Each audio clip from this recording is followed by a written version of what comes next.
My name is Emily Greenway, and this speech is for the Fundamentals of Speech online at Lebec Community College. Ring, ring, ring, the sound of the alarm already at 6:30 a.m. Time to get up for school, and the sun isn't even up yet. Not to mention, the team didn't get home until 11:30 after our softball games. 5 out of 6 schools in the United States begin before 8:30, according to the CDC, including mine. This can lead to a lack of sleep in adolescent students. Now, I'm confident that after my speech, my audience will agree that starting school after 8:30 will be beneficial to many students. Teenagers should get 8 hours of sleep each night. For many, this is not possible with their busy schedule. For example, say your school tardy bell rings at 8 a.m. Therefore, you will need to arrive at the latest at 7:55. On top of that, you already have a 15-minute commute to school. That puts you leaving at 7:40, waking up at 7 to get ready. The night before, you have a baseball game. It's a doubleheader. Finally, after 14 innings, you get home. Would you look at the time? It's already 8:30 p.m. You drive 15 minutes back home. You change out of your uniform, shower, and eat dinner. Now it is 10, and you haven't even touched on your 40 problem math assignment or reading. If you're lucky, you'll get to sleep by 12 p.m. and get 7 of the 8 hours of recommended sleep.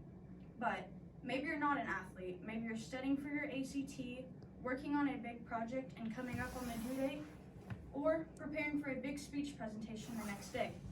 Whatever it may be, many students do not have enough time in the day or enough sleep at night, which could simply be fixed with an extra hour in the morning. More time to sleep can have many beneficial aspects. This may include improved attendance and decreased tardiness. Having to wake up at 6:30 in the morning is enough for some students to lose motivation for the whole day, leading them to sleep in a couple of extra hours or even skipping the whole school day. Having a short amount of time to get ready in the morning may also decrease tardiness. Imagine you're a high school girl and have sports practice in the morning, and on top of that, it's picture day. There is simply not enough time to prepare for that day. And I know what you're thinking, well, just get up earlier. But like I already stated, teenagers need 8 hours of sleep. A 2016 study looked at 8 high schools and delayed their school times from 7:20 a.m. to 8:35 and 8:55 a.m. They found a significant decrease in truancy and tardiness. Later start time can also be beneficial because if there's more time to get ready in the morning, there's more time to eat breakfast. If a teen is busy in the morning and has to remove something from their routine, it will most likely be breakfast. Now, I'm sure you're thinking that must be all, but it's not. Personally, I am not a morning person, and I don't know many teenagers that are. Everyone already knows teens for their mood swings, so why should we be adding on sleep deprivation to that? Sleep deprivation being the situation or condition from suffering from a lack of sleep. To some, that may be dramatic, but it's a serious issue. Obviously, it is caused from the lack of sleep. Stress can only make it worse, and for many teens, there's not enough time in the day. From a Sleep Junkie article, it gives insight on exactly what a lack of sleep can do to a child. And it's not just about being tired. It leads to increased anxiety, irritability, and stress. And let's be honest, what parent wants to be around a grouchy teenager? With an increase in irritability, disciplinary issues may follow.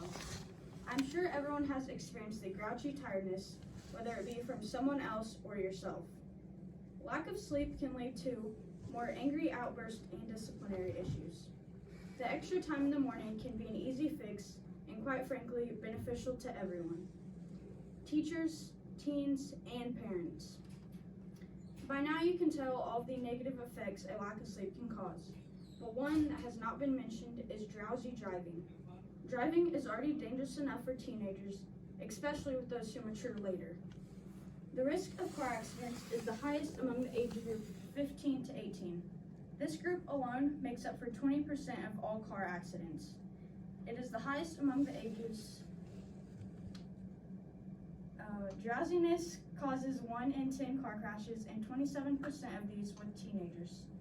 Obviously, starting school later could greatly decrease these risks by leaving more time to sleep. and one study even shows a 16.5% decrease in teen crash rate when their school started later than 9 a.m. Of course, there will always be the counter arguments such as scheduling with other schools, daycare and younger siblings, and transportation/traffic in the morning. But these all have simple fixes, especially with enough time in advance. These can be adjusted and worked around. Starting later is a change that needs to be made with several benefits to follow. So here we have it, proof of all the negative effects of such early start times and still no change. An extra 30 minutes to an hour in the morning can give a teenager motivation to actually show up and want to succeed at school, with a better attitude and less disciplinary issues while they're at it.